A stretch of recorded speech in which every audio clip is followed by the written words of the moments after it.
இசைஞானி இளையராஜா அவர்கள் உண்மையிலுமே எங்க குடும்பத்துல நாங்க எல்லாருமே நிம்மதியா இருக்கிறது அவரால் தான் அப்படின்னு சொல்லலாம். ஏன்னா நானும் எங்க அண்ணனும் வந்து தீவிர வெறியர்கள் அப்படின்னே சொல்லலாம். ஒரு பக்கம் இசைஞானி இளையராஜா அவர்கள், இன்னொரு பக்கம் மக்கள் நாயகன், கிராமத்து நாயகன். நாங்கெல்லாம் நான் கல்லூரியில் படிக்கும்போது பார்த்து வியந்த ராமராஜன் அவர்கள், அவருடைய இந்த காம்பினேஷன் திரும்பவும், அதுவும் வனவாசம் மாதிரி அவர் வந்து ஒரு 11 ஆண்டுக்கு பிறகு அவர் வந்து திரையில் தோன்ற போகிறார். அதில் எனக்கு ஒரு சிறிய பங்கு அப்படிங்கும்போது இது வந்து எனக்கு ஒரு அல்வா சாப்பிட்ற மாதிரியான ஒரு மொமெண்ட்டாக இருந்தது இந்த வாய்ப்பு எனக்கு வந்த போது. அதுக்கு முதல்ல வந்து நான் நன்றி சொல்லிக்கிறேன் இயக்குனருக்கும் தயாரிப்பாளருக்கும். இதில் வந்து என்னோட பயணித்த மற்ற மிக முக்கியமான இன்னைக்கு தமிழ் சினிமாவில் தவிர்க்க முடியாத நடிகர்களாக இருக்கக்கூடிய எம்எஸ் பாஸ்கர் அவர்கள், அப்புறம் சரவண சுப்பையா அவர்கள், ராதா ரவி அவர்கள், போஸ் வெங்கட் சார், எங்க கூட என்னோட காம்பினேஷனில் நடிச்சிருக்கிற ஆட்கள் எல்லாருக்குமே வந்து ரொம்ப ரொம்ப நன்றி. இந்த படம் வந்து ரொம்ப சிறப்பாக வந்திருக்கு. ட்ரெய்லர் பார்த்துருப்பீங்க. இதில் வந்து நான் ஒரே ஒரு விஷயம், ஷூட்டிங் ஸ்பாட்டில் நடந்த ஒரு சின்ன சம்பவத்தை நான் இங்கே ஷேர் பண்ணிக்கணும் அப்படின்னு நினைக்கிறேன். இயக்குனரை பற்றி ஒரு 2 வரி சொல்கிறதுக்காக. எங்களுடைய காம்பினேஷன் வந்து ஒரு இவிபிக்கு ஆப்போசிட்டில் ஒரு ரிச்சான அப்பார்ட்மெண்ட் காம்ப்ளெக்ஸில் ஒரு ஷூட்டிங் தொடர்ச்சியாக ஒரு 3 நாள் அரேஞ்ச் பண்ணியிருந்தாங்க. அதுவும் டே அண்ட் நைட் அப்படிங்கிற மாதிரி கால் ஷீட் போட்டு எல்லா ஆர்டிஸ்டோடைய கால் ஷீட்டெல்லாம் வாங்கி வச்சுருந்த போது 2வது நாளும் 3வது நாளும் அந்த அப்பார்ட்மெண்ட் காம்ப்ளெக்ஸில் ஏதோ ஃபங்க்ஷன், அதனால் பெர்மிஷன் கொடுக்க முடியாத ஒரு நிலைன்னு சொல்லி ஃபஸ்ட்டு டேவே வந்து இதுக்கப்புறம் காம்பினேஷன் இது அந்த இடம் கிடையாது அப்படின்னு சொல்லிட்டாங்க. ஆனால் அந்த நேரத்துலையும் வந்து மனம் தளராமல், அது வந்து எல்லா இயக்குநர்களுக்கும் அந்த மாதிரி ஒரு இடங்கிறது ஒரு இக்கட்டான ஒரு சூழல். அதுலேயும் ராத்திரி பகலாக அவங்க எல்லாரும் வந்து உழைச்சி அடுத்த நாள் காலையில் அதே மாதிரியான ஒரு apartment complex interior exterior match பண்ணுற மாதிரி வலசரவாக்கத்தில் கண்டுபிடிச்சி அந்த என்டையர் எக்யூப்மெண்ட் எல்லாத்தையும் ஷிஃப்ட் பண்ணி எங்களுக்கு வந்து மத்தியான கால் ஷீட் போட்டு டே நைட் ஒர்க் பண்ணி அடுத்த ஒரு நாளும் திரும்பவும் காலையில் நாங்கள் வந்து 7:30க்கு அசம்பிள் ஆகி நைட்டு ஃபுல்லாக ஷூட் பண்ணி, எனக்கு தெரிஞ்ச அவர் வந்து இந்த படத்தில் அந்த 72 மணி நேரங்கள் அவர் வந்து தூங்கவே இல்லை இயக்குனர் அவர்கள். அப்போ வந்து இதை நாங்கள் கண்கூட பார்த்தோம். அதனால இது எதுக்கு இதை சொல்கிறேன்னா, இப்போ கூட எனக்கு முன்னாடி வந்து பேசின தமிழ் திரைப்படத்துடைய தமிழ் திரையுலகுடைய ஒரு தவிர்க்க முடியாத ஒரு மிகச்சிறந்த இயக்குனரான, அது மட்டும் இல்லாமல் தயாரிப்பாளருக்கான ஒரு இயக்குனரான கே.எஸ். ரவிக்குமார் அவர்கள் பேசினார். அதே போன்று ஒரு தயாரிப்பாளருக்கு ஒரு மிகச்சிறந்த முறையில் குறுகிய காலத்தில் இந்த படத்தை வந்து முடிச்சு கொடுத்த ராகேஷ் அவர்களுக்கு எந்த அளவுக்கு தயாரிப்பாளருக்கு அவர் செஞ்சு கொடுத்துருக்காருன்னா, அடுத்த படமும் அவரிடமே அவர் செய்கிறார். அதுதான் வந்து அவருக்கு கிடைத்த வெற்றி. இதை சொல்லி இந்த படத்துடைய ரிலீஸ் கூடிய சீக்கிரம் நடக்க போகிறது. ட்ரெய்லர் பார்த்துருப்பீங்க. அதுவும் அந்த குழந்தை அப்படிங்கிற அந்த சாங் வந்து இளையராஜா சாரோட மியூசிக்கில் எவ்வளோ அழகாக வந்திருக்கு அப்படின்னு எல்லாருக்குமே தெரியும். கூடிய சீக்கிரம் திரையரங்கில் இந்த படம் வரும்பொழுது இந்த படத்திற்கான ஒரு பேராதரவை மக்களும் ஊடக நண்பர்களும் உறுதுணையாக இருந்து வழங்குவீர்கள், நிச்சயமாக தருவீர்கள். அதுவும் எங்களுடைய ராமராஜன் சாருடைய ஒரு கம்பேக் ஃபிலிம் அப்படின்னே நம்ம சொல்லலாம். அதுக்கு ஒரு பேராதரவு மக்களிடையே இருக்கும் அப்படிங்கிறதும் எனக்கு ஒரு மிகப்பெரிய நம்பிக்கை இருக்கிறது. அதனால் இந்த மகிழ்ச்சியான தருணத்தில் இந்த திரைப்படத்தில் அனில் போன்ற என்னுடைய ஒரு பார்ட்டும் இருந்திருக்கு அப்படிங்கிறதுக்கு நன்றி கூறி விடைபெறுகிறேன். வணக்கம். எனக்கு வந்து இந்த விழாவில் வந்து முக்கியமான விஷயம் என்ன அப்படின்னா, தம்பி லியோ சிவா 2 நாளைக்கு முன்னாடி லியோனி அண்ணனுடைய பர்த்டே அங்கே நான் பார்க்கும்போது சொன்னார் இந்த மாதிரி படத்துடைய இசை வெளியீட்டுலாம் இருக்குன்னு. இயக்குனரோ மற்ற யாரும் சைட்லேருந்து நமக்கு வந்து ஒன்றும் அழைப்பு இல்லை. ஆனால் கே.எஸ். ரவிக்குமார் சார் சொன்னார் இல்லையா, இந்த படத்தில் ஒரு நாள் நடித்தா கூட எனக்கு ஒரு பெரிய சிறப்பு அப்படின்னு. அது மாதிரி இந்த மேடையில் எனக்கு கிடைச்சாலே பெரிய சிறப்பு அப்படின்னு எங்களுடைய அன்பு அண்ணன் மக்கள் நாயகனுக்காக நான் வந்துட்டேன். ஒரே ஒரு விஷயம் என்னென்னா, எனக்கு ஒரு விருது வழங்கும் விழா நடந்துச்சு, அண்ணனுக்கு ஞாபகம் இருக்கும்னு நினைக்கிறேன். அந்த விருது வழங்கும் விழாவில் நான் உட்காந்துருக்கேன். பெஸ்ட்டு காமெடியனுக்கான விருது எனக்கு கொடுக்குறாங்க. யார் வந்து எனக்கு விருது கொடுக்க போகிறாங்கன்னு எனக்கு தெரியாது. என் பக்கத்தில் வந்து அண்ணன் உட்காந்துட்டாரு. என்ன ரோபோ எப்படி இருக்கீங்க அப்படின்னாரு. அண்ணன் நல்லா இருக்கேண்ணே, யாருக்கோ விருது கொடுக்கணுமா கூப்பிட்டுருக்காங்க, எவனை கொடுக்க போகிறேன்னு தெரியல அப்படின்னாரு. அவர் நானும் பக்கத்தில் உட்காந்துருக்கோம். இப்போ மேடைக்கு என்னை கூப்பிட்றாங்க. அடுத்ததாக சிறந்த நகைச்சுவையாளனுக்கான விருதை பெற ரோபோ சங்கரை மேடைக்கு இருக்கிறனோன்னு நான் மேடைக்கு போகிறேன். எனக்கு யார் விருது கொடுப்பாங்க அப்படின்னு யோசிச்சுட்டு இருக்கும்போது இந்த விருதினை வழக்க மக்கள் நாயகன் அவர்களை மேடை கலைக்கிறோம் அப்படின்னாங்க. 2 பேருக்குமே தெரியாமல் தான் உட்காந்து பெரிய சந்தோஷம். மேடைக்கு வந்துட்டாரு. அப்போ நான் மேடையில் வந்து அண்ணன்ட்ட கேட்டேன், ஒரே ஒரு விஷயம் தான் கேட்டேன். இந்த அரங்கமே அதிர்ச்சு. என்ன கேட்டேன் அப்படின்னா, அண்ணே முன்னாடிலாம் நீங்கள் வந்து பச்சை கலர் மஞ்சள் கலர் இந்த கலருக்கு சொந்தக்காரரே நீங்கள் தான். ஆனால் சமீபத்தில் அதே காஸ்டியூம் போட்டால் எல்லாருமே என்ன ராமராஜன் டவுசரை போட்டுக்கிட்டு தெரியும், ஏன்னா கோடு போட்ட டவுசர் போட்டால் ராமராஜன் டவுசர் போட்டுக்கிட்டு தெரியுறீங்க, ராமராஜன் சட்டையை போட்டுக்கிட்டு தெரியுறீங்க அப்படின்னு கேலி கிண்டல் பண்ணாங்க. ஆனால் இன்னைக்கு ஜென்ரேஷன் ஃபுல்லாக அதைத்தானே ஃபாலோ பண்ணுறாங்க. ரைட் சைடில் ஒரு பேண்ட் கலர் இருக்குது, லெஃப்ட் சைடில் ஒரு பேண்ட் கலர் இருக்குது, ரைட் சைடில் ஒரு ஷூ லேஸ் வந்து பச்சை கலர் இருக்குது, லெஃப்ட் சைடில் ஒரு வந்து லேஸு ஒரு கலரில் இருக்குது.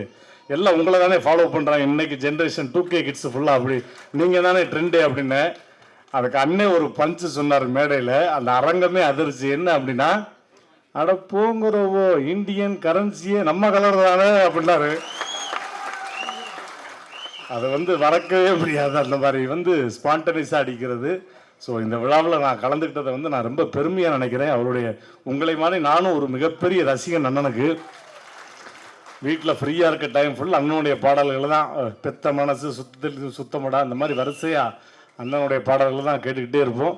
ஸோ இந்த விழாவுக்கு வந்து நிறைய பெரியவங்களாம் வந்திருக்கீங்க. திரைப்படம் மிகப்பெரிய வெற்றியடைய வாழ்த்துக்கள். அடுத்த திரைப்படம் மக்கள் நாயகனும் நடிக்க வாய்ப்பு இருந்தால் நான் தயாராக இருக்கிறேன் என்பதை இந்த நேரத்திலே தெரிவித்துக் கொண்டு வாய்ப்பு கிடைத்தமைக்கு நன்றி கூறி விடைபெறுகிறேன். நன்றி, வணக்கம். Thank you. I love you all. First எடுத்தோன்னா ஒரு கார்டு நம்ம போட்டு தான், சென்சாரில் அந்த ரூல் இப்போ தான் வந்தது, அந்த advisory card, smoking is injurious to health அப்படின்னு சொல்லி. நீங்கள் ஒரு விஷயம் கவனிக்கணும், இந்த சட்டம் வருவதற்கு முன்னாடி 1985க்கு மேலே இன்றைக்கி 2024 வரைக்கும் ஒருத்தவர் மதுவும் குடிக்காமல் புகைப்பழக்கமும் இல்லாமல் இன்னைக்கு வரைக்கும் இப்படி தான் நான் நடிப்பேன்னு சொல்லி அந்த கொள்கையோடு நடிச்சுக்கிட்டு இருக்காரு. ஏன்னா அந்த அட்வைசரி கார்டை அவர் தன்னோட மனசில் ஏற்றி வச்சுருக்காருங்கிறத நான் தெரியப்படுத்திக்கிறேன். கோடானு கோடி உங்கள் ரசிகர்கள் உங்களை திருப்திப்படுத்துறதுக்காக தான் அவர் அந்த விபத்துலேருந்து மறுபிறவி எடுத்து இங்கே உங்கள் முன்னாடி வந்து நிற்கிறார். அதனால் இந்த பாருங்கள், எல்லாரும் ரொம்ப என்ன சொல்கிறது, நான் பிரச்சனை கஷ்டப்பட்டோம்லாம் சத்தியமாக சொல்லலை. ஒரு சேலஞ்சிங்காக எடுத்து தான் படத்தை கொண்டு வந்து இங்கே நிப்பாட்டியிருக்கோம். இன்றைக்கும் வரைக்கும் ப்ரொடியூசர் மதி சார் வந்து ஈச் அண்ட் எவ்ரி செகண்ட்ஸ் அந்த சேலஞ்சை ஃபேஸ் பண்ணிகிட்டு இருக்காரு. தயவு செஞ்சு இந்த படத்தை விட்டுறாதீங்க. கொண்டு போய் பட்டி தொட்டியெல்லாம் சேர்க்க வேண்டியது உங்கள் ஒவ்வொருத்தவங்களோட கடமை. எங்கள் மனசில் இருக்க பாரத்தை உங்கள் இதயத்தில் ஏற்றி வைக்கிறோம். தயவு செஞ்சு இறக்கி வச்சிடாதீங்க. இதை வெற்றி அடைய வைக்கணுங்கிறது ஒவ்வொருத்தவங்களோட இதுவும் எடுத்துக்கோங்க. அந்த ஒரு இதை நானும் என்ன சொல்கிறது, ஒரு ப்ராமிஸாக எடுத்து தான் நாங்கள் அந்த படத்தை பண்ணியிருக்கோம். அதை நீங்கள் செயல்படுத்தணும்னு சொல்லி நான் எல்லாம் இறைவன்ட்ட வேண்டிக்கிறேன். ஓட வைங்கண்ணே சிறப்பாக இருக்கணும். மக்கள் இங்கே பாருங்க, நீங்கள் அவர் நடிக்க ரொம்ப எனர்ஜெட்டிக்காக ஆகிட்டார் சார். படம் ஆரம்பிக்கும் போது இருந்த எனர்ஜியை விட இப்போ 100 டைம்ஸ் கூட இருக்காரு. ஸோ என்னன்னா, அந்த கேமரா ஓட அவர் ஹார்ட் பீட்லேருந்து எல்லாமே வந்து நேற்று நைட்டு பிரிண்ட் செக் பண்ணோம். பிரிண்ட் செக் பண்ணும்போது பார்த்தீங்கன்னா, நாங்கள் பார்த்துட்டு 2 ஷாட் வந்து டிஐல கலர் அப்டேட் ஆகலை. அதை கொஞ்சம் கரெக்ஷன் அருள்கிட்ட போயிட்டு இருந்தது. அங்கே கூட்டி தள்ளிட்டு இருந்தாங்க அந்த அம்மா. இங்கே தான் இருக்காங்க, அவங்களாம் ஒரு உண்மையான சாமானியர்கள். ஒவ்வொன்றும் அழுகுறாங்க அந்த அம்மா அவர் பார்த்துட்டு. அப்போது ஏம்மா அப்படின்னா, இல்லைம்மா நல்ல மனுஷன், நல்ல படம் எடுத்திருக்கப்பா, அவரை வச்சு சூப்பராக இருக்குப்பா அப்படின்னாங்க.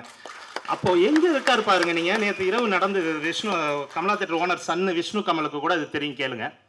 ஸோ வந்து அப்படி அவரை ஹார்ட்லி, அவர் உண்மையான சாமானிய மக்களோட வந்து பிரதிநிதிங்க அவர். அதனால தான் வந்து ஒரு சாமானியன் வந்து இந்த அளவுக்கு உங்ககிட்ட வந்திருக்காருன்னு சொன்னால் அதுக்கு ரீசன் அதுதான். ஸோ அதான் மக்கள் நாயகன் தான். அவர் போட்டிருக்க சட்டை வேணா கலராக இருக்கலாம், சிவப்பு மஞ்சள்னு, ஆனால் என்னைக்கும் அவருடைய மனசு வெள்ளை தான். அதில் எந்த இதுவுமே கிடையாது. விசுவாசம் நன்றி அப்படின்னா அது ராமராஜன் சார் தான். சொன்ன வாக்கை காப்பாற்றணும், பாவம் பாவர் அப்படின்பாரு. சொல்லிட்டு ரொம்ப என்ன சொல்கிறது, அவ்வளோ ஒரு இன்னர் ஹார்ட்டில் இருக்கிற ஒரு மனிதர் அவர். ஸோ இந்த படம் சாமானியன் உங்களுக்கான படம். இதில் அவர் கூட சேர்ந்து பக்கப்பலமாக வந்து பார்த்தீங்கன்னா ஆகச்சிறந்த நடிகர்களான Radha Ravi sir, MS Bhaskar sir, mime Gopi அண்ணன் வரைய நாங்கள் காணோம். மயம் கோபி அண்ணன், போஸ் வெங்கட் சார், கஜராஜ் சார், மதிப்பிற்குரிய KS ரவிக்குமார் சார், சரவணன் சுப்பையா, குட்டிப்புள்ளி சரவணன் சக்தி, முல்லை, கோதண்டம், இங்கே 4-5 ஆர்டிஸ்ட்டை மேலே ஏற்ற முடியல. நம்ம குணானெல்லாம் ஒரு நல்ல ரோல் பண்ணியிருக்காரு. Gopi, GPR, mass Ravi, Siva, Jegan. So lot of artist, Arulmani sir அப்படின்னு சொல்லி ஒரு பெரிய கேஸ்ட் அண்ட் குரு இருக்குது. சுமிருதி வெங்கட் பண்ணியிருக்காங்க, அபர்ணிதா, இவங்கெல்லாம் ஹீரோயினாக பண்ணிட்டு இருக்காங்க. எங்களுடைய நட்புக்காக இந்த படத்தில் ராமராஜன் சார் படம் அப்படிங்கிறதுனால கெஸ்ட் ரோல் வந்து பண்ணி கொடுத்துருக்காங்க. அதே மாதிரி நக்ஸா சரண், லியோ சிவா, சிவாவெல்லாம் நீங்கள் நான் சொல்லணும்னா ஒரு படம் முடிஞ்சால் டக்குன்னு கிளம்பிடுவாங்க. சில ஆர்டிஸ்ட்லாம் இருக்காங்க, தப்பாக நினச்சிக்க வேணாம், பேர் சொல்லலை, ஷூட்டிங்கே ஸ்ட்ரகிள் ஆகும் அவங்கனால. அடுத்து பார்த்தீங்கன்னா அடுத்த ஷெட்யூல் சேர்த்து எடுத்துக்கலான்ட்டு. ஆனால் சிவா வந்து அண்ணா முடிஞ்சானா அப்படின்னா, இல்லைடா இன்னும் நாளையோட பேக் பண்ணிட்டு அப்புறம் நெக்ஸ்ட் மந்த் தாண்டா அடுத்த ஷெட்யூல். ஆனால் ஏன் நான் இந்த 2 நாள் இதில் முடிச்சுட்டா எனக்கு இந்த கண்டினியூட்டி கரெக்டாக இருக்கும்ல, இருங்க நான் ப்ரொடியூசர்கிட்ட பேசுகிறேன்னு அவ்வளோ ஆர்வமாக இருப்பாங்க. இன்னைக்கு வரைக்கும் பார்த்தீங்கன்னா படத்தை ரிலீஸ் பண்ணுறதுக்கு மதி சார், பாலா, சதீஷ் கூட தன்னோட தோளில் தூக்கி வச்சுட்டு அவனும் அலைஞ்சிட்டு இருக்கான். சிவா ஒரு நிமிஷம் இந்திரி, அவனுக்கு ஒரு பலத்த கரகோஷம் கொடுங்க. அதே மாதிரி டெம்பிள் சிட்டி குமாரன் பார்த்தீங்கன்னா மதுரைப்புள்ள சித்திர திருவிழா வருது, சுற்றி ஃப்ளக்ஸ் வைக்க போகிறேன், என்னோட ஒரு டெம்பிள் சிட்டிக்கு 2 ஃப்ளக்ஸ், 22 ஹோட்டலில் 44 ஃப்ளக்ஸ் வச்சு நான் இதை தெரியப்படுத்துறேன்னு சொல்லியிருக்காரு. எல்லாமே மக்கள் நாயன் மேலே வச்சிருக்க அந்த அன்பு தான். அதற்கான வேலைகள் போயிட்டு இருக்குது. ஸோ சீரும் சிறப்புமா. அடுத்து நக்ஸா, புது பொண்ணு தான். ஆனால் புது பொண்ணு நக்ஸா நீ என்னை பற்றி ஒன்றுமே சொல்லலை, பட் நான் சொல்கிறேன். பார்த்தீங்கன்னா புது பொண்ணு தான், ஆனால் அப்படி ஒரு டெடிக்கேஷன். நான் திட்டிடுவேன் டக்குன்னு. எனக்கு ஒன்னொரு வந்து ஒரு 2-3 டேக் போனால் நம்ம வந்து என்ன சொல்கிறது, நம்ம வந்து புலி துரத்தி ஓடிட்டு இருக்க மாதிரி இந்த டைம்குள்ளே இதை முடிக்கணும் அப்படின்னு சொல்லி எனக்கு, ஏன்னா ஆர்டிஸ்ட் காம்போ அவ்வளோ ப்ரெஷர் இருக்கிறனால, அது டைட்டாக போயிட்டு இருக்கிறனால ஒன்மோர் சில நேரங்களில் போகும்போது எனக்கு ரொம்ப கோவம் வரும். அப்போ அருளண்ணன் தான் அந்த பொண்ணை காம்ப்ரமைஸ் பண்ணுவார். அதனால் எடுத்தோன்னே அருளண்ணன் நல்லா இருக்காரா அப்படின்னு கேட்டு தான் என்னை பற்றி கேட்பான். எதுக்குன்னா டென்ஷன் ஆயிடுது அப்படின்னு சொல்லிட்டு. அப்புறம் அவங்க அம்மாட்ட சொல்லுவேன், என்ன மேடம் நீங்கள் சைக்கிள் கூட ஓட்ட கற்றுக் கொடுக்கல, இங்கே வந்து எல்லாம் கற்றுக்கிட்டு இருக்காங்க அப்படின்னு சொல்லி. ஸோ அப்புறம் எல்லாத்தையும் கற்றுக்கிட்டு ஒரு சொட்டு கண்ணீர் விட்டாலும் திரும்ப பக்கா பர்ஃபார்மராக சூப்பராக இப்போ மோல்டாகி வந்திருக்காங்க. நிறைய படங்கள் அதுக்கப்புறம் நடிச்சிட்டு இருக்காங்க மெயின் லீடாக. நக்ஸா மேன்மேலே நீ இன்னும் சீரும் சிறப்புமாக வரணும். கஜராஜ் சார் எனக்கு அவ்வளோ சப்போர்ட்டாக வந்து, சார் இந்த கேரக்டர் இப்படி பண்ணிக்கலாம், அப்படி பண்ணிக்கலாம், இதை நான் இப்படி பேசுகிறேன் அப்படி பேசுகிறேன்னுவாங்க. ஸோ வந்து இயக்குனர் கார்த்திக் சுப்ராஜோட அப்பான்னு உங்கள் எல்லாருக்குமே தெரியும். ஸோ அவர் ஒரு நாள் கூட அந்த மாதிரி எந்த ஒரு இதையுமே அவர் தலையில் ஏற்றி வச்சுக்கிட்டதில்லை. படம் என்ன போகுது, டப்பிங் எப்போ முடியுது, இது என்ன ஏதுன்னு சொல்லி அவ்வளோ கிறிஸ்டல் கிளியராக அவ்வளோ பாசமாகவும் படத்தை பற்றி விசாரிச்சுக்கிட்டு சீக்கிரம் வந்துடும் சார், கவலைப்படாதீங்க அப்படின்னு சொல்லி எல்லாமே இது பண்ணிகிட்டே இருப்பாங்க. அதே மாதிரி அருள்மணி எங்களுக்காக ஒரு சின்ன கெஸ்ட் ரோல் பண்ணுறவர். அந்த கெஸ்ட் ரோலை வந்து நீங்கள் மக்கள் நாயகன் மனசை பார்த்துக்குங்க. அந்த கெஸ்ட் ரோலை மதி சார் பண்ண வேண்டியது இல்லைங்க. ஒரு ப்ரொடியூசருங்கிறது செத்து போகக்கூடாதுங்க, நல்லா வாழணும், அதுக்கு வேறு ஆர்டிஸ்ட்டை போடுங்க, மதி சார் பண்ணக்கூடாது அப்படின்னாரு மக்கள் நாயகன். ஏன்னா அவர் மனசு த்ரோட்டாக கொடுங்க, ஒரு படம் நல்லா ஃபுல்லாக கொடுங்க, அவர் நல்லா இருக்கிற மாதிரி கொடுங்க, இறந்து போகிற மாதிரி அவரே போட்டாலும் நான் ஒத்துக்க மாட்டேன், அவர் மனசுங்க. அது மதி சாருக்கு புரிஞ்சிச்சு. பாருங்கள் சார், ஒரு ப்ரொடியூசரை எப்படி நேசிக்கிறார் பாருங்க அப்படின்னோடனே அதையும் அக்செப்ட் பண்ணிட்டு அந்த கேரக்டரில் அருள்மணி சார் பண்ணாங்க. ஸோ அவருக்கு ஒரு வாழ்த்துக்கள். அப்புறம் ஷூட்டிங் மதுரையில் நடந்துகிட்டு இருக்கும்போது லியோனி சார் வந்தாங்க. வந்து ஷூட்டிங்கை பார்த்துட்டு புள்ள என்ன பண்ணுறான்னு பார்க்கலான்னு. திடீர்னு பார்த்தா திடீர்னு ஒரே பரபரப்பு. இந்த பக்கம் கன் ஷூட் எடுத்துகிட்டு இருக்கேன், பின்னாடி ஓடுறானுங்க எல்லாம். என்னன்னு பார்த்தா லியோனி சார் வராங்க அப்படின்னு சொல்லிட்டு ரிசீவ் பண்ண கூப்பிட்டு வந்தாங்க. நல்ல தம்பி எப்படிப்பா நடிக்கிறான் பையன் அப்படின்னாங்க. சார் வாங்க சார், நல்லா இருக்கீங்களா? அவன் நடிக்காமல் பண்ணிகிட்டு இருக்கான் சார், அதனால நல்லா இருக்குது, நீங்கள் போய் அவன்கிட்ட நடிப்பை பற்றி பேச வேண்டாம் அப்படின்னு. ஏன்னா சிவாவை நான் பார்த்த ஃபஸ்ட்டு டே ஒன்னே சொல்லிட்டேன், சிவா நீ சிம்பிளாக பண்ணியிருக்கடா, இதே மாதிரி கண்டினியூ பண்ணி, இதுதான் மூடு, இந்த மூடுலேயே போனால் தான். ஏன்னா அவன் கேரக்டர் ஸ்டேஷனோட கிளைமேக்ஸ் அந்த மாதிரி, அதனால் எங்கேயுமே நீ எகிரக்கூடாது, அந்த மீட்டர் லெவல்லே இருக்கணும்னு சொன்னேன். அதை கரெக்டாக சஸ்டெயின் பண்ணியிருக்கான். அதே மாதிரி super good Subramaniam sir, Shyam, sorry Shyam மறந்துட்டேன், சிந்து மேடம், வினோதினி மேடம் சொல்லுவாங்க, சார் இவ்வளோ தூரம் ஷாக் கொடுக்கவா இல்லை இன்னும் கொஞ்சம் அதிகமாக கொடுக்கவா, எதுக்கு மேடம் அப்படின்னா, இல்லை சார் இது வந்து இல்லைங்க, உங்கள் புருஷனை கன் பாயிண்ட் வச்சிருக்கும் போது இவ்வளோ கொடுங்க, உங்கள் மகளுக்கு இவ்வளோ கொடுங்க அப்படின்னோடனே அந்த கண்ணீர் இருக்குல்ல, அழுவ போகிறாங்கன்னு பார்த்தா கிளிஸ்டரினோட லெவல் மாறும். சரி சார் இது கொஞ்சம் அதிகமாக வச்சுக்கிறேன் அப்படின்ட்டு. ஸோ வந்து அந்த மாதிரி இது ஆகச்சிறந்த கலைஞர் MS பாஸ்கர் சாரை பற்றி நான் கண்டிப்பாக பேசணும். பார்த்தா தம்பி இப்போ நான் இந்த தொட்டி இருக்குல்லடா, ஆமாம், இந்த தொட்டிக்குள்ளே நான் தொட்டிக்கு மேலே சிவாவும் நக்ஸா உட்காந்துருக்க ஷாட்டு பின்னாடி இருந்து பார்க்குற மாதிரி எனக்கு கம்போஸ் பண்ணாலே பிடிக்கல. அது என்னன்னா ஒரு மாதிரி கிளிஷேவாக இருக்குது அந்த ஷாட்டு. டக்குன்னு ஏன் உனக்கு பிடிக்கல, என்ன பிரச்சனை? நிறைய சார் வேறு மாதிரி பார்க்கணும் அப்படின்னு. அது ஒரு 20 அடி தண்ணி உள்ள தொட்டி, அதுக்குள்ளே நான் முங்கிக்கிறேன். சரி இவங்க மேலே பேசும்போது நான் வெளியில் வந்து பார்க்குறேன் அப்படின்னாரு. சார் மூச்சுக்குச்சு, அதெல்லாம் நீ பார்த்துக்க, நான் உள்ளே கவுண்டிங் பண்ணிக்கிறேன்டா அப்படின்ட்டு. அவ்வளோ பெரிய தண்ணிக்குள்ளே என்ன வயசு, முங்கே இருக்காருங்க மூச்சை பிடிச்சிக்கிட்டு. அவர் ஒரு கிளாப் பண்ணுங்க, எனக்கு பார்க்கும்போதே ஒரு மாதிரி ஆகிப்போச்சு. திடீர்னு வெளியில் வந்து இப்படி பார்த்துட்டு இது பண்ணார். அவன் சிவா பயந்துட்டான், நக்ஸாவும் சிவாவும். என்னன்னு கேட்டால் என்ன ஒரு டெடிக்கேட்டடான ஆர்டிஸ்ட் பாருங்கள். அதே மாதிரி Radha Ravi sir, KS Ravikumar sir எல்லாருமே சொல்கிறாங்க. KS ரவிக்குமார் சாரை பற்றி ஒரே ஒரு முக்கியமான விஷயம் என்னன்னு பார்த்தீங்கன்னா, தம்பி நாளைக்கு புயலும் மழையும் வருது, சீக்கிரம் முடிச்சிடறேன் மேடம், சாரி, புயலும் மழையும் வருது, என்னடா பண்ண போகிறேன் அப்படின்பாரு. இல்லை சார் அது வந்துச்சுன்னா டென்ட்டு கொட்டாயிலே க்ரௌடு 500 பேருக்கு மேலே வச்சுருக்க, மழைகளும் வந்தால் வேஸ்ட் ஆகிட போகிறா ப்ரொடக்ஷன். இல்லை சார் நான் பார்த்து எடுத்துருவேன், மழையெல்லாம் வராது. சரிடா அப்படின்ட்டு, அதாவது சீக்கிரம் பாரு. என்ன பாருங்கள், அவர் ஆர்டிஸ்ட் இந்த படத்தில், ஆனால் ஒரு எக்ஸ்ட்ரானரி ஒரு கமர்ஷியல் என்டர்டெயின் டைரக்டர். அவருக்குள்ள தானாடா விட்டாலும் தன் தசையாடுங்கிற மாதிரி ப்ரொடக்ஷனை பற்றியே ஃபீல் பண்ணிட்டு இருப்பாருங்க. அதுதான் கேஎஸ் ரவிக்குமார் சார். சீக்கிரம் முடின்னு சொல்லி எனக்கு ஒரு பெரிய, நான் ஆல்ரெடி வேகமாக தான் போயிட்டு இருப்பேன். அதில் கேஎஸ் ரவிக்குமார் சார் வச்செல்லாம் ஹேண்டில் பண்ணும்போது அவர்கிட்ட இருந்து நிறைய விஷயங்களை நாங்கள் எல்லாருமே கற்றுக்கிட்டோம். அதுதான் அந்த படத்தோட இது. அவர் மக்கள் நாயகனை நேசிக்கிற அந்த விதம், இது எல்லாத்தையுமே தான் நான் அவர்கிட்ட பார்த்து தெரிஞ்சுக்கிட்டது. அதே மாதிரி ராதாரவி சார், கோயம்பேடில் மலை ஷூட்டு போயிட்டு இருக்கு, சோன்னு மலை, எல்லாம் ஆம்னி பஸ்ஸுக்குள்ளே ஓடி ஒளிஞ்சிட்டாங்க. கடவுளே எப்படியாவது நிற்கணும் அப்படின்னு நான் பாட்டுக்கு வேண்டிகிட்டு இருக்கேன். பின்னாடி தோளில் கையை வச்சுட்டு ஏண்டா அப்படின்ட்டு ஒரு வார்த்தையை சொல்லிட்டு, சாரி அவர் எப்படி பேசுவார்னு தெரியும், அப்போ மழை உடலைன்னா கடவுள் இல்லையாடா அப்படின்னாரு. இல்லை சார், நான் என்னடா இவங்க வானிலை அறிக்கை பார்க்குறதில்ல, கோயம்பேட்டில் மழைன்னு கூகுளில் போட்டிருக்கான், எதுவுமே தெரியாமல் வந்து ஷூட்டிங்கை நடத்துறது, கேட்டால் கடவுளை கும்பிடுறது அப்படின்னு திட்டிட்டு இருந்தாங்க. 20 நிமிஷத்தில் மழை நிற்கும், நீங்கள் கம்முன்னு விடுங்க சார், நான் உங்களை ஷார்ட்டை கூப்பிட்றேன்னு. கரெக்டாக 20 நிமிஷத்தில் மழை நின்றுச்சு. சார் ஷார்ட் ரெடி, இந்த கிளைமேட்லேயே நம்ம போயிடலாம், பாசிங் ஷாட்டு தான் காரில் நல்லாயிருக்கும் அப்படின்னு. போகும்போது திட்டிகிட்டே போகிறாரு, என்னடா இவங்க மந்திரவாதி மாதிரி மழை நிற்குங்கிறாங்க, இந்த மழையும் நிற்கிது, என்னடா வானிலை அறிக்கை சொல்கிறாங்க, அவங்க சொல்கிற ஒன்று கூட நடக்க மாட்டேங்கிறான்னு யாரையாவது திட்டிட்டு போயிட்டு இருக்கும். சின்ன ஆகச்சிறந்த நடிகர் அவர், பெர்ஃபார்மரு, சிங்கிள் டேக் தான் அதெல்லாம். பட் ராதாரவி சார் இருக்கும்போது அந்த செட்டு ஒரு சைலன்ஸ் இருக்கும், sir sir sir sir sir அப்படின்னு சொல்லிட்டு. அதனாலே நான் பார்ப்பேன், இந்த இடத்து க்ரௌடுக்கெல்லாம் ராதாரவி சார் டேட்டை போட்டு டக்குன்னு அந்த செட்டை சைலன்ஸ் பண்ணுறதுனா அவர் டேட்டை வாங்கி இந்த இடத்துக்கு அவர் தேவைப்படுறாருங்கிற மாதிரி மேனேஜ் பண்ணி சில விஷயங்கள் பண்ணோம். இப்படி இந்த படத்தில் எல்லாருமே அவங்கவுங்க பங்கை கொடுத்துருக்குறாங்க. அது ரொம்ப ஹார்ட்லி நினச்சிக்கிறேன். அடுத்து என்னோடய டெக்னீஷியன்ஸ் குரு, கேமராமேன் அருள், எடிட்டர் கோபி, 2 பேரும் என்னோட 2 கண்கள். அதே மாதிரி உமாபதி, இந்த ப்ரொடக்ஷன் எக்ஸிக்யூட்டிவில் இருக்க உமாபதி, ப்ளீஸ், இன்றைக்கு வரைக்கும் அவர் தூங்கலைங்க, அவ்வளோ ஹார்ட் ஒர்க் பண்ணிகிட்டு இருக்காப்புல. டிசைனர் சதீஷ் வாங்க, செம்ம சப்போர்ட்டாக போய் ஒர்க் பண்ணிட்டு இருக்காப்புல டிசைனர் சதீஷ். அதே மாதிரி so art director SK, costumer Sukumar, so lot of technicians எல்லாருக்குமே இந்த மணி நேரத்தில் நன்றியை சொல்லிக்கிறேன். என்னோட direction department Dhandapani, Rajapandi, so இவங்க 2 பேரும் வந்து என்னுடைய என்ன சொல்கிறது கோ டைரக்டர்ஸ், அவ்வளோ பர்ஃபெக்டாக எனக்கு அந்த இது பண்ணி கொடுத்தாங்க. அடுத்து இந்த படத்தோட ரைட்டர் கார்த்திக்.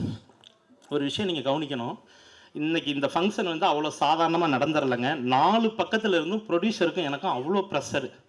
ஃபஸ்ட்டு போகணும் ப்ரொடியூசர் கவுன்சிலேருந்து வருது, என்னன்னு பாருங்கள் சார், இந்த கதை என்னதாமேன்னு ஒரு ஒருத்தவங்க வந்து சம்மந்தப்பட்ட யாரோ வேறு யாரோ கேஸ் கொடுத்துருக்காங்க. என்னடா இது அப்படின்ட்டு ட்ரைலருக்கும் டீசருக்கும் போயிட்டு சென்சார் அப்ளை பண்ணால் சென்சார் சர்டிஃபிகேட் இல்லை. என்னென்னா டைட்டில் என்னதுன்னு ஒருத்தன் ஆல்ரெடி கோர்ட்லேருந்து லெட்டர் வாங்கி அங்கே கொடுத்து வச்சுருக்கான். தூங்கவே இல்லைங்க யாருமே. அதெல்லாம் உடச்சி எங்ககிட்ட ஜட்ஜ்மெண்ட் இருக்குது, இந்த டைட்டில் சாமானியன் எங்களுக்கு தான் சொந்தம்னு அந்த ஜட்ஜ்மெண்ட் காப்பியை கொடுத்துட்டு 48 மணி நேரத்தில் சென்சார் வாங்கி இன்றைக்கி உங்கள் முன்னாடி படத்தை கொண்டு வந்திருக்கு. அதே மாதிரி மக்கள் நாயகன் சாதாரணமாக எந்த கதையும் ஒத்துக்குவார். அவர் இந்த கதையை கேட்டதுக்கப்புறம் அதுக்கிட்ட அவர் கூட 6 மாதம் உட்காந்து ஸ்க்ரீன் பிளேவை ஒரு டீம் வச்சு, மதி சார், நந்தா பெரியசாமி சார், அந்த இடத்துல நினச்சி பார்க்குறேன், எங்கள் டைரக்ஷன் டிபார்ட்மெண்ட்டில் இருக்கிற டோட்டல் மெம்பர்ஸ் எல்லாருமே சேர்ந்து கதையோட ஸ்க்ரீன் பிளேலாம் பண்ணி பார்த்து எல்லார் வாழ்க்கையிலும் இருக்கிற ஒரு கதைங்க. இதை யாரும் இம்ப்ரெஸ்லாம் ஆக முடியாது, இது தனியாக சுடலாம் முடியாது, எல்லார் வாழ்க்கையிலும் இந்த லைன் இருக்குது. அதை கொஞ்சம் கரெக்டாக கன்வே பண்ணி உங்கள் எமோஷனல் டச் பண்ணியிருக்கோம். அதுக்கு இசைஞானி ஐயா பக்கபலமாக பெரிய லெவலில் அதுக்கு உதவி பண்ணியிருக்காங்க. அது நெக்ஸ்ட்டு நான் வரேன். அப்படிப்பட்ட இந்த கதையை படம் முடிஞ்சு இவ்வளோ கோடியை போட்டு சார் எடுத்து வச்சிருக்காரு. இப்போ போயிட்டு வந்து கதை எனக்கு சொந்தங்கும் போது மனசு வலிக்குது. பட் எங்கள் திரைப்பட இயக்குநர்கள் சங்கம், பேரரசு சார், உதயகுமார் சார், இதுக்கு முன்னாடி செல்வமணி சார் அதை டீல் பண்ணாங்க, அவர் கைவிடலை. இன்றைக்கி தயாரிப்பாளர் சங்கமே எங்களுக்கு பக்கபலமாக இருக்காங்க. மனசார உங்கள் எல்லாருக்கும் நான் நன்றி சொல்லிக்கிறேன் சார். அவர் மக்கள் நாயகன் வந்து சம்மந்தப்பட்டவங்கள்ட்ட ஃபோன் பண்ணி, ஏன்ப்பா 15 வருஷம் கழிச்சு ஒரு படம் நடிக்கிறேன், அப்படியெல்லாம் திருட்டு கதையில் நான் நடிச்சிருவேனாப்பா அப்படின்னு கேட்குறாரு. இது வி கார்த்தி அவனோட வாழ்க்கையில் நடந்த அந்த கதையை எடுத்து இந்த படத்தில் பண்ணி கொடுத்துருக்கான், என்னோட அசிஸ்டண்ட்டு. அதை நான் வந்து ஸ்க்ரீன் பிளே பண்ணி அவ்வளோ சுவாரஸ்யமாக இந்த படத்தை கொடுக்கும் பொழுது ஒரு படம் முடியும் போது எந்த விதத்தில் வந்து இதை பண்ணுறாங்கன்னு தெரில. ஒவ்வொரு நாளும் இதை நினச்சி தூங்காமல் கோர்ட்டுக்கு போனால் போட்டு பார்த்துக்கலாம் அப்படின்ட்டார் producer. Each and every second ஃபைட்டுங்க. இந்த தேட்டர்ஸ் எங்கேயுமே கிடைக்கல. விஷ்ணு கமல் தான் கமலா தேட்டர் கொடுத்தாப்புல. அதுக்கு முதல்ல நான் தேங்க்ஸ் பண்ணிக்கிறேன் விஷ்ணு. மனசார் எங்கேயுமே தேட்டர் கிடைக்கல, ஃப்ரைடே கிடையாது சார்ன்ட்டாங்க. எல்லா படங்கள்லாம் பெரிய படங்கள் வந்திருக்கு அப்படின்ட்டாங்க. ஸோ இப்படி ஈச் அண்ட் எவ்ரி செகண்ட்ஸ் எல்லாமே டஃப்பாக இருக்கிற மாதிரி ஒரு சூழல். இதுக்கெல்லாம் நடுவில் அத்தனை ஷார்ட் அவுட் பண்ணி தான் இன்றைக்கி உங்கள் முன்னாடி வந்திருக்காங்க. வருவார் மக்கள் நாயகன் வருவாங்க ஒரு செகண்ட்.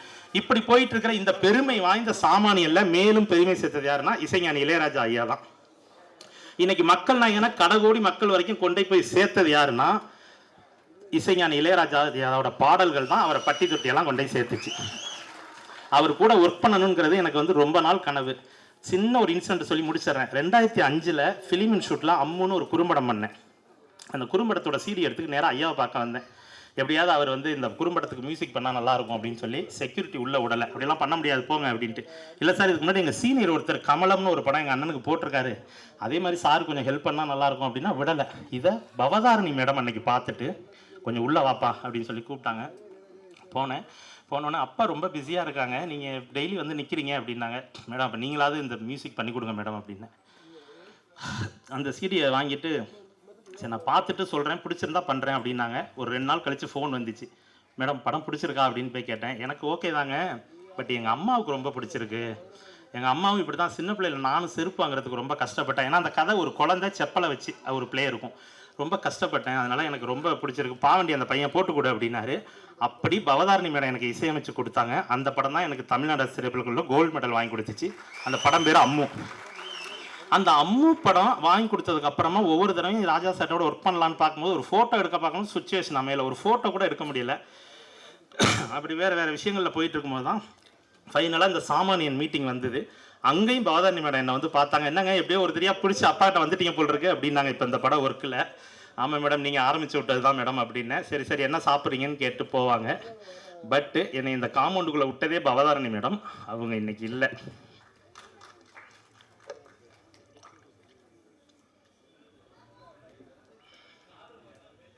இதை நான் கம்போசிங்கில் இசைஞானி ஐயா கிட்ட சொன்னேன், உங்களை பார்க்க வந்தேன், ஏன் மியூசிக் பண்ணலை, மேடம் தான் எனக்கு எல்லாம் பண்ணி கொடுத்தாங்கன்னு. ஒரு சின்ன ஸ்மைலோட அவர் கம்போசிங் உட்காந்துட்டாரு. அப்போ அவர் பார்த்தீங்கன்னா ஃபஸ்ட்டு எழுதின வரி ஒளி வீசும் எதிர்காலம் வாழ்வின் வைபோகம் இன்று தொடங்குதுன்னு எங்கள் யூனிட்டுக்கே சேர்த்து எழுதின மாதிரி தான் எழுதினார். எழுதிட்டு கம்போஸ் பண்ண பாட்டு தான் இது. ஸோ இது பார்த்தீங்கன்னா அப்படி இசைஞானி ஐயாவோட வேலை பார்க்க இருந்தோம். படத்தை பார்த்துட்டு ஒன்றே ஒன்று சொன்னாருங்க. எதுக்கு திட்டினார் தெரியுமா? படம்லாம் நல்லா இருக்குப்பா, சூப்பர், நானும் ராமராஜனும் சேர்ந்தா பாட்டு தானேயா இருக்கும், படத்தில் எங்கேயா பாட்டுன்னு கேட்டார். ஏன்னா சாங் இல்லை படத்தில். அப்போது ஒரே ஒரு மாண்டேஜ் மட்டும்தான், அது ராஜா சாரோட வேற ஒரு பாட்டை போட்டு ஷூட் பண்ணிட்டு வந்துட்டேன். இல்லை சார் அதுக்கு சுச்சுவேஷன் இல்லைன்னு. சுச்சுவேஷன் இல்லையா, உன் படத்தில் 2 பாட்டு இருக்குது நல்லா பாரியா அப்படின்னாரு. சத்தியமாக தெரிலங்க எங்கே இருந்துச்சுன்னு. அப்புறம் சொல்லும்போது இந்த இடத்துல ஒரு சாங் வை, அதை அவரே எழுதி இசையமைத்து பாடி ராமராஜன் சாருக்கு லிப்பில் எடுக்கணும்னு என்கிட்ட கண்டிஷனாக சொன்னாங்க. அதை எடுத்து ஷூட் பண்ணி அந்த இடத்துல வச்சோம். அதுதான் இன்றைக்கி கிளைமாக்ஸ்க்கு முன்னாடி மிகப்பெரிய ஒரு பக்கப்பலமாக இருக்குது இசைஞானி ஐயா. அதுக்கு நான் மனசார இசைஞானி ஐயாவை நினச்சி பார்க்குறேன். அதே மாதிரி ரீ ரெக்கார்டிங் போயிட்டுருக்கு. இதுக்கே இந்த ரவுண்ட் ட்ராலி போட்டிருக்கேன், ஏன்னா கேமரா ஆங்கிள்ஸ்லாம் அவருக்கு அவ்வளோ சூப்பராக எல்லாமே தெரியும். இல்லை சார் இது அந்த இடத்துல கன்ஃபியூஸாக இருக்காங்க எல்லாம், அதனால தான் அப்படின்னு. நானும் அப்போ ரவுண்ட் ட்ராலி போடுறேன் பார் அப்படின்னு சொல்லி இசையிலே ரவுண்ட் ட்ராலி போட்டாங்க. அப்படிப்பட்ட இசைஞானி ஐயாவோட சேர்ந்துருக்கிறது ஒரு மிகப்பெரிய பிராப்தம். ஸோ இந்த சாமானியனை உங்கள் தோளில் தூக்கி வச்சு எல்லாம் கொண்டு போங்க. அப்புறம் அவரோட ரசிகர்களுக்கு ஒன்றே ஒன்று சொல்லிக்கிறேன், ட்ரைலர் வந்துருச்சு, அதை டவுன்லோட் பண்ணியே அதோட வியூஸை வேஸ்ட் பண்ணிடாதீங்க. அது லிங்காக உங்களோட மன்றங்களுக்கு அனுப்புங்க. டக்குன்னு டவுன்லோட் பண்ணி எனக்கே பிச்சை, அதுவே 10 லட்சம் பேர் வெறும் டவுன்லோடு வீடியோவாகவே பார்த்துட்றாங்க. தயவு செஞ்சு யாரும் டவுன்லோட் பண்ணக்கூடாது ப்ளீஸ், கை தூக்குங்களேன். சொல்ல முடியலண்ணே, தனித்தனியாக லிங்காகவே அனுப்புங்கண்ணே எல்லாரும் இங்கேருந்து போகும்போது. ஸோ வேறு ஒன்றும் இல்லை, மக்கள் நாயங்களை உங்கள் முன்னாடி கொண்டு வந்து நிறுத்தியாச்சு. நீங்கள் பார்த்து அரவணைச்சு மக்கள்கிட்ட கொண்டு போய் மேலும் நீங்கள் சேர்க்கணும்னு சொல்லி நன்றி கூறி விரும்புகிறேன். நன்றி, வணக்கம்.